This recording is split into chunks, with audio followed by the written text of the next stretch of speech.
ça m'amène en fait à expliquer un peu l'historique de la consommation de la musique. C'est important à comprendre. Pourquoi on en est arrivé là au streaming et à quoi ça répond. Parce qu'en vérité, l'offre répond à la demande. Initialement, si je veux commencer par là, la première offre de musique domestique, donc chez soi, c'était le vinyle. Le vinyle apporte effectivement une très bonne qualité de son, même si c'était un format en termes de durée qui était réduit, parce que le vinyle ne pouvait prendre qu'une certaine durée, d'où les albums avaient une certaine durée, on ne pouvait pas aller plus loin que ça. Mais la problématique du vinyle a été que on pouvait écouter la musique chez soi, mais on ne pouvait pas se balader avec un vinyle dehors, je veux dire. Ça fait que la consommation de la musique était très sédentaire. On ne pouvait pas se déplacer avec. La réponse à ça a été la cassette. On a commencé à mettre sur des bandes, sur des cassettes, la musique. Sauf que ça diminuait la qualité du son. Donc la qualité du son sur une cassette n'est pas aussi bonne que celle d'un vinyle. Et ça avait l'avantage de nous permettre d'être nomades. Mais le problème de la cassette a été relevé à un moment donné, à savoir, j'ai un album de 10 titres, mais j'aime surtout le 4e morceau. Qu'est-ce que je faisais?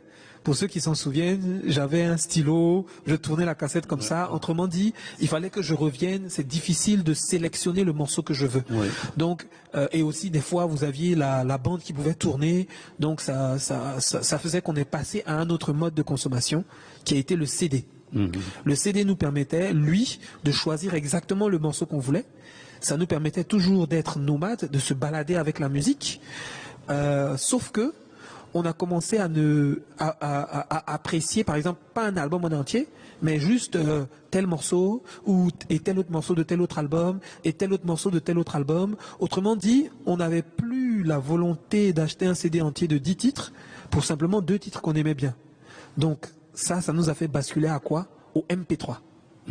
On a commencé à faire des MP3 parce que là on pouvait aller choisir exactement ce qu'on voulait comme morceau, exactement tel morceau, exactement tel autre morceau. Le seul problème, parce que c'est justement toujours ça, solution, problème qui fait l'évolution. Le problème ici, c'était que sur les premières plateformes de MP3, des plateformes souvent de piraterie, Napster à l'époque, on pouvait avoir par exemple le titre d'un morceau. Je vais dire par exemple, bon, comme je suis un artiste, je vais prêcher pour ma propre chapelle, le titre de Soli Tout le temps bien. On pouvait aller le télécharger sur Napster, mais une fois que c'était téléchargé dans notre ordinateur, on se rendait compte que non, c'était en fait plutôt un morceau de l'album de Zier. Donc on n'avait pas une assurance de la qualité, de la conformité de ce qu'on voulait. C'est là qu'est né des plateformes telles que iTunes, qui nous permettaient d'avoir une assurance quant à ce qu'on va acquérir. Sauf que, et c'est maintenant qu'on a eu cette problématique-là qui nous a amené au streaming, sauf que ça faisait que plus votre catalogue grandissait, plus vous aviez besoin d'espace. Parce qu'un MP3, ça prend de l'espace. Plusieurs MP3, et ainsi de suite, et ainsi de suite. Donc il fallait des disques durs, donc à la fin on se retrouvait à ne plus à avoir tellement de musique qu'on pouvait même pas on pouvait pas la consommer en entier. Et est venu donc maintenant le streaming, qui est comme une sorte de location, où c'est un modèle où très souvent on paye pour l'écoute, que ce soit par un abonnement mensuel ou un abonnement journalier en fonction, on paye pour l'écoute et l'accès à tout un catalogue de musique. Donc on n'a plus besoin de l'avoir dans notre téléphone, dans notre disque dur. On a juste besoin de payer un accès et puis on y a accès, on peut le consommer. C'est comme ça donc que solution, problème, nous ont amené au streaming aujourd'hui.